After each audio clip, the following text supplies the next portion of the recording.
오늘 가장 중요한 것은 하나님 아버지와 함께하는 시간이었습니다. 인간 관계에 있어서 가장 중요한 것이 함께하는 것이라 그 말씀이죠. 이 함께한다는 것은 단지 시간과 공간만 같이 하는 것을 의미하지 않습니다. 마음과 삶이 공유되고 교감하는 그 자리를 이야기하죠. 바로 이 순이 이제 그런 곳이라 하고, 순이 그런 곳으로 더 이렇게 자리할 수 있기 위해서 목상이라는 것을 생각합니다. 크게 다를 것도 없고 지금까지 똑같다고 생각하시면 됩니다. 그런데 좀 더 예수 안에서 가족같이 서로 공유할 수 있는, 삶을 공유하고 생각을 공유할 수 있는 그런 자리를 만들려고 하는 겁니다. 왜냐하면 사람은 마음의 고향 같은 곳이 항상 있어야 합니다. 힘들 때, 즐거울 때, 기쁠 때 그냥 아무 생각 없이 털어놓을 수 있는 그런 곳이 한 곳은 있어야 되는데, 그곳이 이제 순이었으면 좋겠고 목장이었으면 좋겠다는 이야기입니다. 이를 위해서는 물리적인 자리를 마련해야 되겠죠. 그리고 이제 제가 자랄 때는 이 물리적인 자리만 있는 줄 알았는데, 나이가 들고 보니까 삶의 교감을 위한 생각들이 보고 가야 된다. 그냥 같이만 한 집에만 산다고 또 한 교회에서 모인다고 되는 것이 아니고, 그 속에서 마음과 삶이 공유되어지는 그 생각들이 같이 있어야 된다. 그리고 더 이제 우리가 바라볼 수 있다면은 정신적, 영적 교감까지 더 자라갈 수 있으면 하는 것은 우리의 꿈이고 이상이다, 그렇게 말할 수 있겠습니다. 예수님이 본격적인 인생을 시작할 때, 예수님의 본격적인 인생은 3년밖에 없었습니다. 그죠?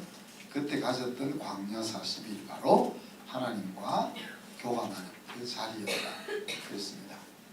그리고 이 광야 40일은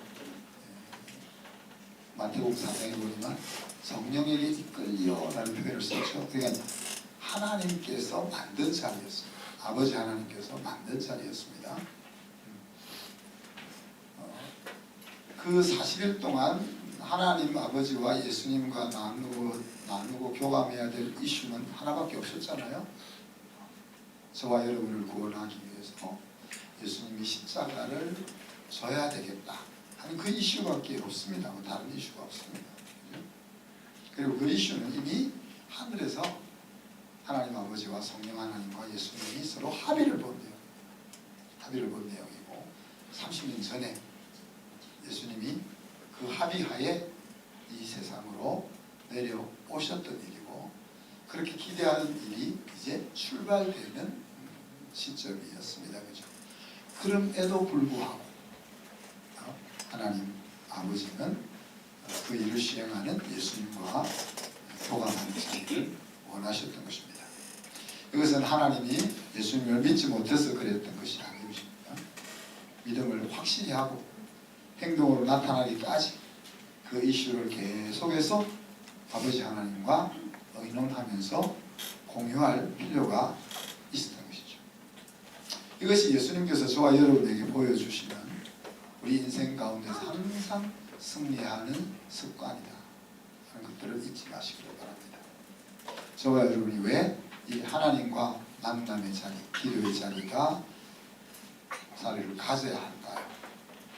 우리의 자녀를 돌아보고, 내 옆에 있는 배우자를 보고, 또 수면들을 보고, 오늘 세상 돌아가는 세계의 정세를 보고, 또 우리나라의 학교나 또 정치 현실을 보면 정말 우리가 하나님과 함께하는 자리를 가지지 않을 수 없고, 기도하지 않을 수 없다는 것을 쉽게 알 수가 있습니다.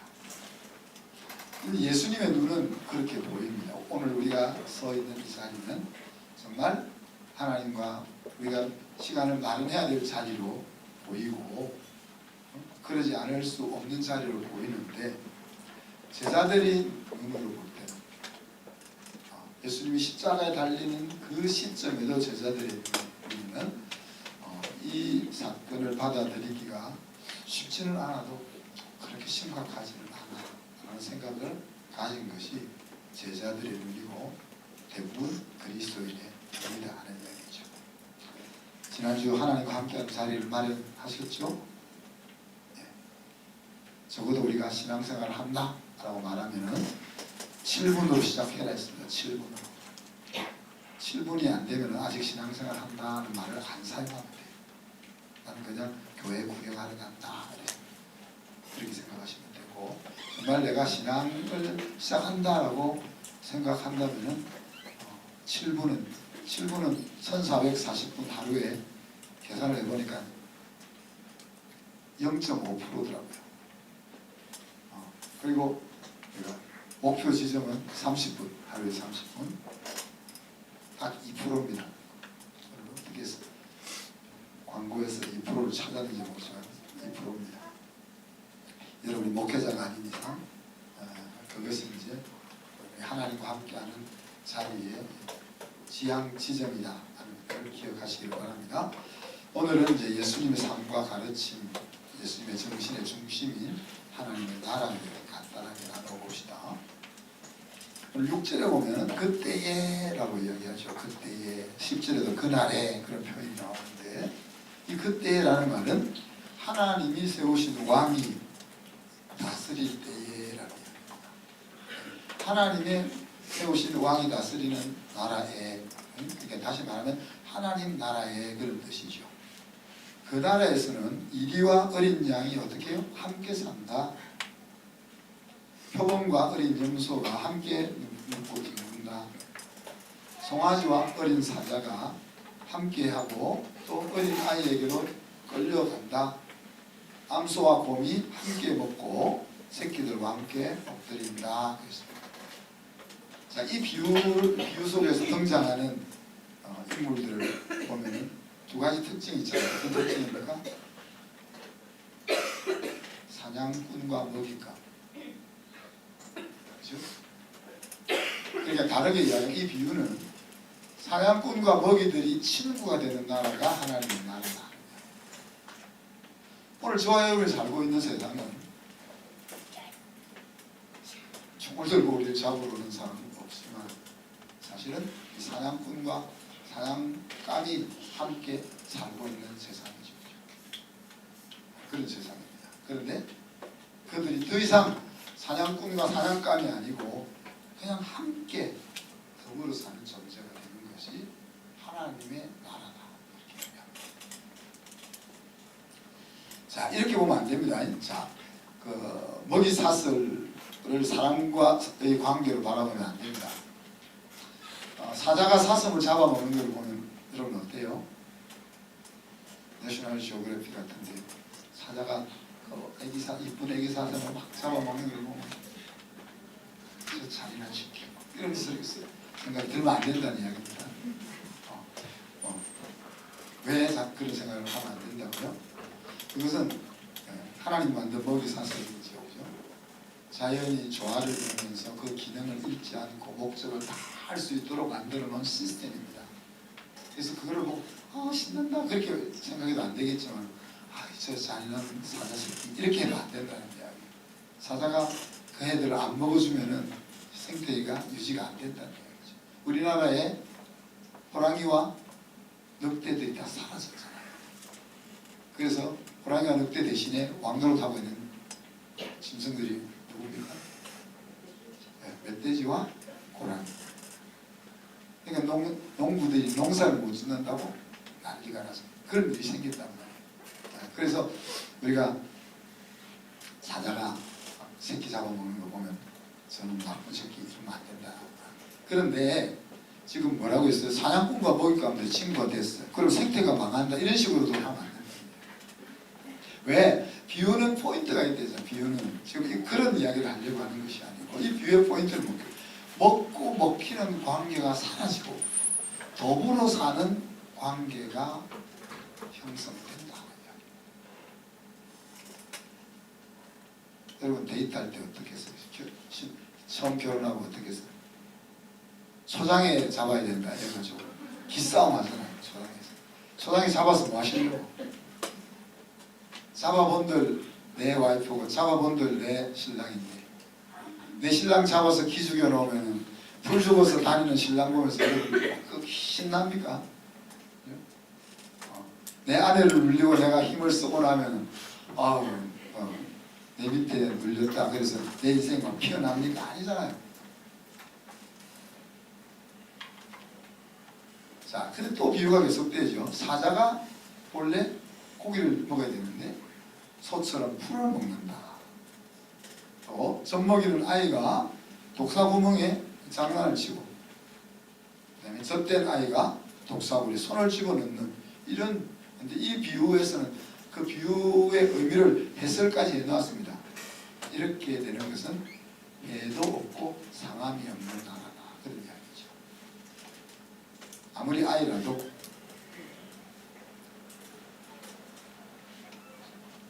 뱀 앞에 손을 갖다 대서 뱀이 탁 물면은 아이가 다시 뱀 같은 거 근처에 안 가려고. 우리 건이가 지금 19개월밖에 안 됐는데 뜨거운 것을 내가 한번 뜨거 해놓으면요 뜨거 앞에 안 가요. 그래서 빵을 구울 때 삐삐삐삐 소리 나면 막 저한테 다가와서 할아버지 빵빵 그런다고 빵 굽는 소리 난다고. 그 빵 굽는 데 딱 데려가면은 딱 제가 오븐을 딱 열면 뒤로 싹 피해서 도망가요. 왜? 오븐을 싹 열면 뜨거운 열기 확 나오니까. 그런데 여기서는 이제 해함도 없고 상함도 없으니까 아이가 독사한테 손 넣고 독사머리를 쥐 흔들고 꼬리를 자꾸 돌리고 이런 일들이 일어난다는 이야기입니다. 이것이 뭐예요? 하나님이 왕이 되어 다스리는 나라의 모습이다 하는 이야기입니다. 한마디로 이야기하면 서로 더불어 살고 상대방에 의해서 해를 입을 것에 대해서 염려할 필요가 없는 세상. 우리가 얼마나 정신 차려야 됩니까? 정신 안 차리면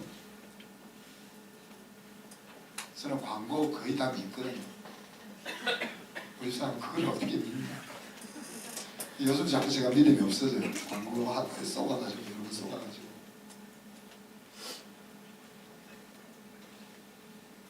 정신을 바짝 차려야 되잖아요. 집을 살 때, 물건을 살 때. 정신을 바짝 안 차리면 쏘거니까. 그런 거 염려하지 않는 세상이 하나님이 왕이 되어 다스리는 세상이라는 이야기입니다. 그런데 어떻게 이런 일이 가능하다고 했습니까? 하나님 아는 지식이 우리 바다 덮음까지 충만해져서 그렇다.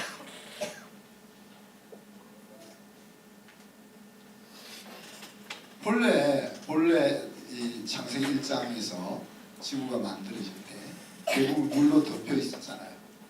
물로 덮여 있는 것을 짐승들과 사람들이 살 수 있도록 하나님이 땅을 연기시켜서 대부분의 땅이 되었습니다.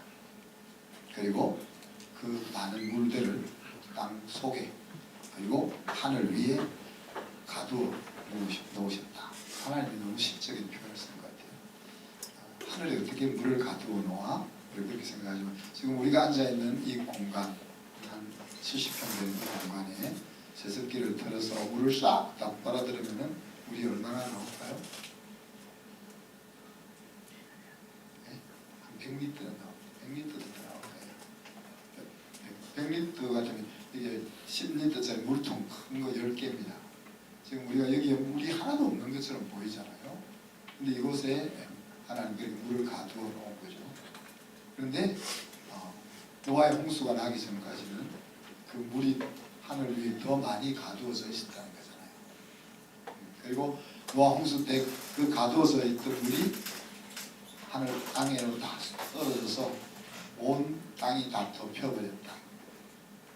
그래서 그것을 다시 증발시키고 또 땅을 윤기시켜서 오늘날 70% 정도가 이제 우리 바다가 됐잖아요. 그래서 바다를 쫙 보면은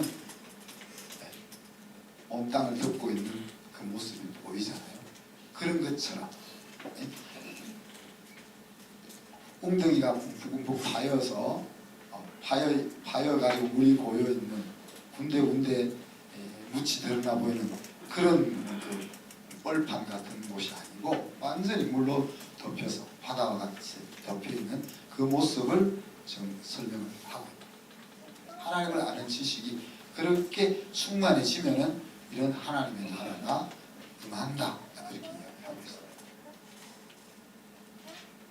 잠언 10장에 보면 일어난 자는 지식이 없어 죽는다. 그런 건데 여기서 지식이 없다는 말은 하나님을 아는 지식이 없다는 이야기입니다. 백성들이 하나님을 아는 지식이 없으면 그 나라는 망하게 되는 거죠. 그래서 예수님이 영생이라는 것은 하나님을 나를 보내신 하나님을 아는 것이다. 그렇게 이야기합니다. 우리가 하나님을 얼마나 아느냐 하는 것이 내 인생의 깊이고 복이다 하는 이야기죠. 그래서 우리가 중고등학교 CSI 중고등학교 학생 때는 하나님을 아는 지식을 배웁니다. 그래서 그럼 여러분들이 숙제하고 버리지 말고 일평생 간직하면서 계속 반복해서 보고 자기 것으로 삼아야 할 내용들입니다. 매번 책을 펼쳐볼 수는 없으니까 그 책을 한 장의 종이로 만들 수 있잖아요. 뭐요? 하나님을 아는 지식의 기둥 쌓기.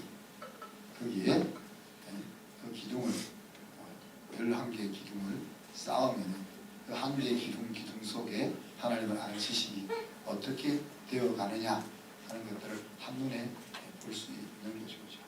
그래서 그것을 집에서 잘 보이는 곳에 붙여놓고 하나님을 아는 지식을 계속 살펴보아야 됩니다. 사랑의 하나님을 우리가 안다 그러지만 여러분 사랑의 하나님을 정말 우리 바다 덮음같이 그렇게 아나요? 여러분이 왜 염려, 불안, 초조, 두려움이 많습니까? 목장으로 간다니까 왜 두려움이 많습니까?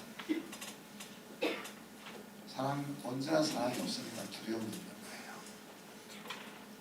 요한일서 4장에서는 언제나 사랑이 두려움을 내어 쏟는다. 우리 처녀 총각들은 연애할 때도 그 언제나 사랑이 없는 것이 나타나요. 빨리 결혼 안 하면 저 사람을 잃어버릴까 봐. 그래서 군대 가기 전에 점을 찍어놓고 간다든지 군대 간 사이에 신발을 바꿔 신을까 봐. 그렇단 말이에요. 왜? 온전한 사랑이 있으면 저 사람이 나를 온전히 사랑한다고 믿어지고 나도 그 사람을 온전히 사랑한다고 믿어지면 그 사람이 자기를 위해서 나를 떠날 것에 대한 생각이 1도 안 드는 거죠.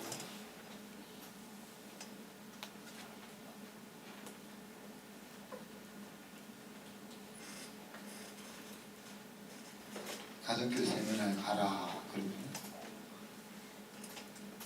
목사님이 제가 여러분을 죽을 곳으로 가라 하겠어요?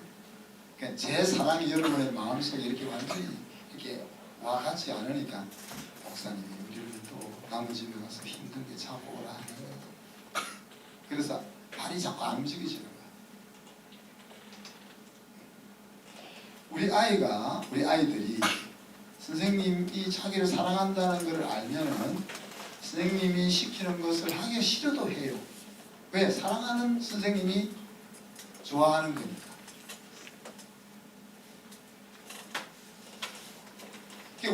우리 속에 미래에 대한 염려와 불안과 초조, 근심, 걱정이 있는 것은 그 하나님을 온전히 하나님이 나를 얼마나 사랑하는지에 대한 것이 물이 바다 덮음같이 안 되지. 웅덩이에 고인 물같이 그 정도 알고 있으니까 그렇다는 거예요. 하나님 우리의 아버지다 그랬습니다. 그것도 보통 아버지가 아니고 전능하신 창조주 하나님 아버지다 그랬습니다.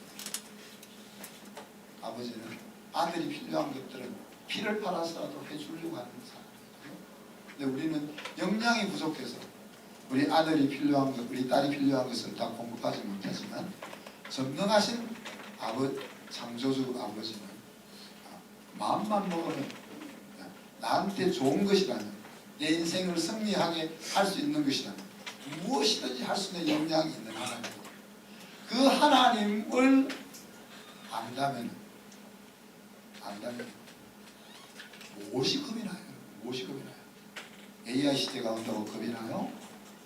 북한에 핵을 만들었다고 겁이 나요? 코로나 뒤에 경기가 힘들었다고 겁이 나요? 우리 아이가 공부를 잘 안 한다고 겁이 나요? 신랑이 신앙생활을 안 한다고 겁이 나요? 왜 겁이 나요? 전능하신 아버지 하나님이 이렇게 덤성덤성 보이니까 보였다 안 보였다 보였다 안 보였다 그러니 그렇게 겁이 나.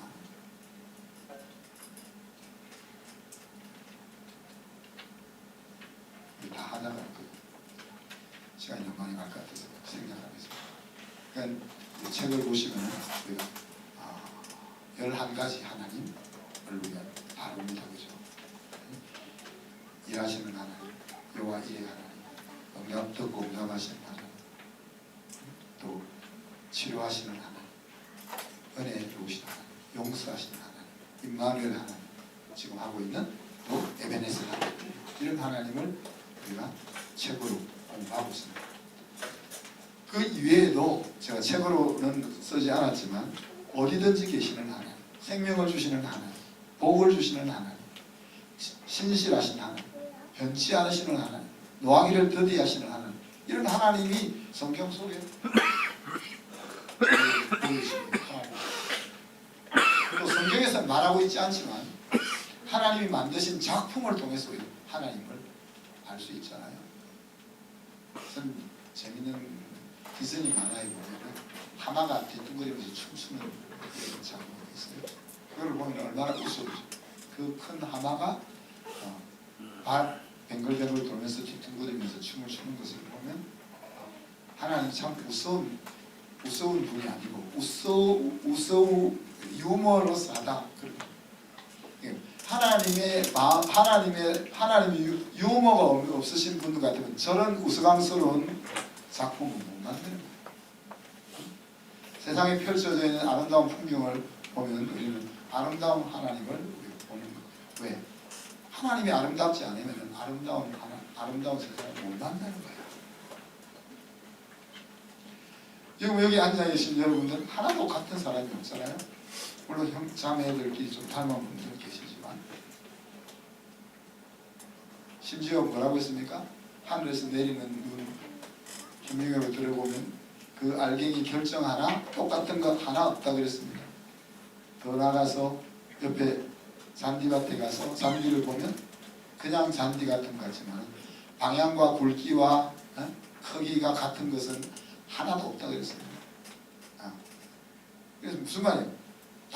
우리 하나님 정말 회기를 추구하는 게 다양한 것을 추구하신 하나님, 이런 것들을 생각해 볼 수가 있다. 우리의 마음으로 하나님을 아는 만큼 우리의 인생이 풍성해지고 우리의 인생이 신나게 되는 거예요. 우리의 인생이 버겁고 힘들고 짜증스럽고 나분하고 한 것은 하나님을 그만큼 모르기 때문입니다.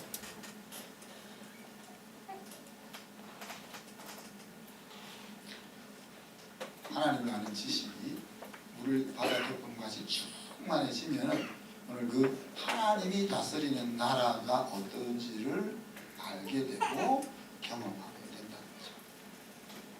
자, 오늘 1절에 가보니까 이새의 줄기에서 한 싹이 나며 그렇게 표현했습니다. 그 싹은 무엇입니까? 바로 다윗을 이야기합니다. 그리고 10절에도 보면 그날에 이새의 뿌리에서 한 싹이 나서 만민의 기치로 설 것이요 그랬습니다. 이새의 아들은 다윗이지만 그 다윗의 육적인 계보를 따라서 하나님의 나라를 시작하시는 예수 그리스도가 우리에게 오신다는 이야기죠. 그 예수 그리스도에게 이제를 보면 그의 위에 뭐겠습니까?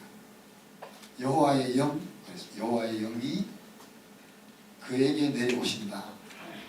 그는 예수 그리스도를 이야기하죠. 그러니까 하나님이 성령을 예수님에게 보내신다는 이야기입니다. 그렇죠? 그런데 그 성령을 묘사하기를 지혜와 총명의 영이고 모사와 권능의 영이고 지식과 주님을 경외하는, 여기서 주님은 하나님을 이야기합니다. 지식과 하나님을 경외하게 하는 영이 예수님에게 내려오신다고 했어요. 성령의 다양한 모습 속에 이런 모습들을 소개하는 것은 지금 예수님에게 어떤 능력과 어떤 역량이 필요한지, 하나님 나라를 시작할 왕 되신 예수님에게 어떤 것이 필요한지를 이렇게 암시적으로 보여주고 있는 겁니다. 그래서 이런 역량을 가진 예수 그리스도께서 왕으로 하시는 일이 뭐예요? 세 가지가 오늘 소개되고 있는데, 3절에 보면 그는 주님을 경외하는 것을 즐거움으로 삼으며, 그렇게 이야기했습니다. 무슨 이야기입니까? 하나님 나라를 만들어 이끌어 가시는 예수님은 하나님 경외하는 것을 1순위에 둔다. 자, 예수님이 이 땅에 오셔서 하나님 나라를 건설하고 우리를 구원해서 하나님 나라를 건설하는 것이 미션인데, 그 미션보다 더 1순위로 두는 것이 하나님 경외하는 것.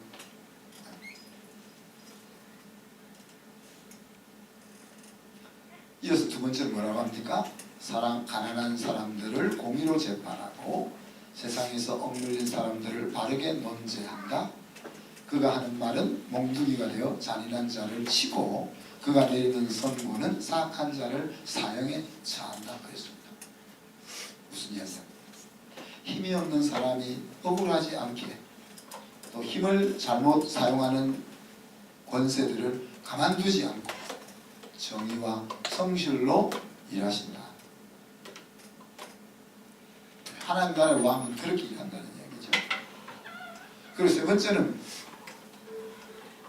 그는 정의로 허리를 동여매고 성실로 그의 몸의 띠를 삼는다. 그랬습니다.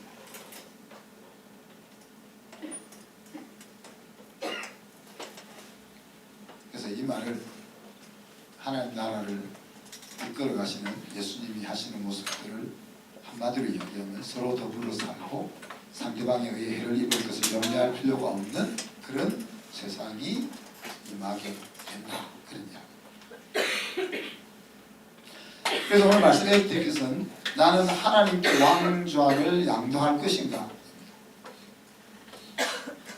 왜 우리가 하나님에게 나의 왕좌를 내어드려야 될까요? 그것은 내가 왕인 나라보다 하나님이 왕인 나라가 훨씬 더 위대할 것이기 때문에 그렇습니다.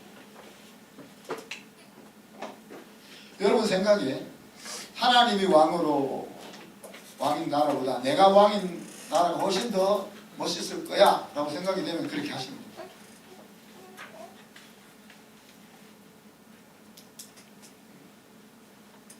그러다가 해보다가 보면 아니네 생각이 되면 다시 돌았습니다. 저와 여러분은 자기도 모르게 자신이 왕으로 사는 세상에서 살고 있습니다. 그런데 우리는 내가 왕노릇 한다 하고 있다라고는 몇 사람 빼고는 생각하지 않습니다. 왕이라는 것은 절대 권력을 휘두르는 사람으로 우리가 역사 속에서 인식하고 있기 때문에 적어도 내가 우리 가족 가정에서 그렇게 휘두르면서 살고 있지 않다고 생각되기 때문에 내가 왕노릇 한다고는 생각하지 않는 거예요. 힘이 적은 아이가 왕노릇 하는 모습, 우리 건이 지금 10개월밖에 안 됐는데 완전 왕노릇 하는 거예요. 개 앞에서 모두 벌벌벌 무서워서 그렇게 치사해서 그런 거지만 할부지 하고 와가지고 그 다음에 지방들. 자, 아내와 남편 힘으로 치면은 누가 더 힘이 세요? 물론 가끔 요즘은 여자가 더 힘이 세긴 집도 있지만 주로 남자가 더 힘이 세잖아요, 그죠? 근데 힘이 적은 아내가 왕노릇 하는 집이 많습니다. 자기는 왕노릇 한다고 생각 안 하죠. 곰곰이 좀 생각해 보시면 오늘 집에 가서 제가 숙제를 좀 드릴 겁니다. 또 힘이 적은 남편은 왕노릇 안 하나요? 힘이 적으면 적은 대로 또 왕노릇 해요. 삐져가지고 방석에 들어간다든지 그런 방식으로. 하나님은 우리가 힘을 비교할 수가 없는데, 비교할 수 없는 하나님 앞에서도 우리가 왕노릇 한단 말이에요. 이렇게 우리 스스로가 왕노릇 하는 세상이기 때문에 앞에서 오늘 비유 속에서 이야기한 것과는 반대되는 삶이 있는 거예요. 뭐예요? 먹고 먹히는 관계가 있는 거예요. 그죠? 아내가 약하면 어떻게 해요? 성경 뭐라고 했어요? 더 연약한 그릇이. 그래서 어떻게 하면 안 깨어지게 할까? 어떻게 하면 더 아름다워 보존되어 있게 할까? 그런 생각을 가져야 되는 것이 힘 있는 신랑의 바람직한 모습이다.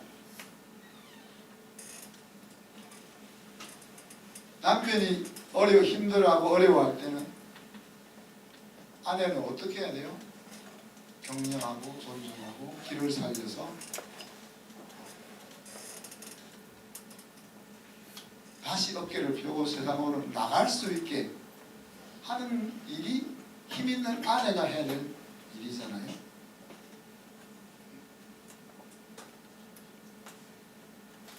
서로 자기가 왕도를 하기 때문에 해를 입히고 상처 입는 그런 세상 속에서 우리가 지금 살고 있는 겁니다.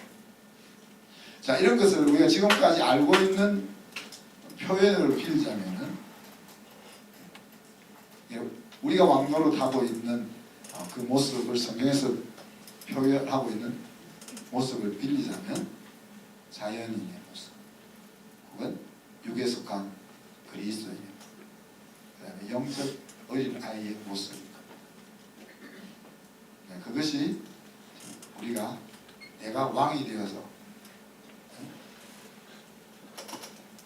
왕노릇하고 있는 모습이라는 이야기예요. 반면에 하나님이 왕인 인생의 모습은 어떻습니까? 또 하나님이 왕으로 행동하는 비법들은 성경에서 우리에게 어떻게 이야기하고 있을까요? 성령 충만. 바로 하나님이 왕이 되어 있을 때의 모습이 성령 충만입니다. 영에 속한 사람이라는 표현, 그리고 자기를 부인하고 자기를 부인하는 제자, 이런 모습들이 바로 하나님의 왕의 모습입니다. 자, 이렇게 하나님이 왕인 인생을 살기 위해서 우리가 비법을 여러 번 나눴잖아요. 여기 보람대요. 하나님 앞에서, 하나님 앞에서였다면 내가 우리 와이프한테 그렇게 큰 소리를 질렀을까? 이렇게 생각하니까 좀 반성이 되더라고요. 하나님 앞에서였다면 내가 우리 새끼한테 막 그렇게 포악하려고는 아니지만 아이는 감포를 느끼잖아요. 아이가 감포를 느끼고 그렇게 했을까? 하나님 앞에 있었다면 내가 우리 신랑 앞에 그렇게 간죽거렸을까? 그런 생각을 우리가 할 수 있습니다. 또 이런 상황에서 예수님이라면 어떻게 생각하고 예수님이라면 어떻게 행동했을까? 이런 질문들이 바로 하나님이 왕된 생활, 왕된 나라에 있게 하기 위한 티플레이스입니다. 그래서 이런 것들을 우리가 생각해 볼 때 정말 하나님이 왕으로 살았던 시간이 바로 신앙의 시간들입니다. 그리고 하나님을 왕으로 살았던 그 시간만이 하나님 앞에 기억되는 시간이라는 것을 마음속에 되새겼으면 좋겠어요. 그래서 이번 한 주 동안은 여러분이 곰곰이 좀 묵상해, 곰곰이 묵상해 보시고 내가 왕노릇 한 짓이 어떤 것들인지, 그리고 지금도 왕노릇 하고 있는 것들이 어떤 짓이 있는지, 그러고는 어떻게 해요? 왕노릇 하는 것을 내려놓고 정말 말로만 하나님 당신이 나의 왕입니다가 아니고 실질적으로 하나님을 왕으로 모신 생활들을 하나씩 출발해 볼 수 있기를 바랍니다. 그래서 하나님 일하실 때 우리 아이에게 어떤 일이 일어날지, 하나님 일하실 때 우리 사업장에 어떤 일이 일어날지, 하나님 일하실 때 우리 가정에 어떤 일이 일어날지, 그런 것들을 좀 경험할 수 있기를 바랍니다. 이 일은 우리 막 이렇게 하자 이렇게 결심으로 하지 말고 어떻게 해요? 하나님을 아는 지식, 우리 바다를 덮은 같이 이렇게 충만하게 하는 그 방식으로 해보죠. 그죠? 여러분 말 조심을 해야 된다고 했습니다. 왜? 말이 사람의 인격을 나타내기 때문에. 그럼 말을 조심한다는 그 내용은 표면적 이슈입니다. 드러난 문제예요. 그러나 크리티컬 이슈는 뭐예요? 정말 중심, 근원적 이슈는 뭐예요? 사람의 심령, 이게 사람이 바뀌어야 되는 거예요. 그러니까 하나님을 왕으로 이제부터 하나님이 왕이 된 삶을 살겠으라고 결심하고 다짐하고 그런 방식 말고 앞에서 얘기했던 거죠. 하나님을 아는 지식이 내 마음속에 충만해져 가지고 마치 이 컵에 물을 부으면은 물이 넘쳐 흘러가는 것처럼, 성전 비유를 들 때 성전은 바닥에서도 물이 나서 요즘 우리 교회 물이 안 나와요. 성전 바닥에서 물이 흘러나와서 그것이 성전을 다 덮고 세상으로 덮어 퍼져 나가는 것처럼 하나님을 아는 지식이 내 마음속에 차고 넘쳐가지고 내가 뭐 이렇게 해야 되겠다가 아니라 저절로 왕노릇이 내려가지고 서로 더불어 사는 그런 하나님 나라가 이루어질 수 있기를 바라는 한 걸음씩 함께, 그리고 안 된다고 주저앉지 말고 이렇게 함께 하나님 나라를 향하여 나아갈 수 있는 저와 여러분이 될 수 있는 축복을 기도합시다. 하나님 사랑하는 감사합니다.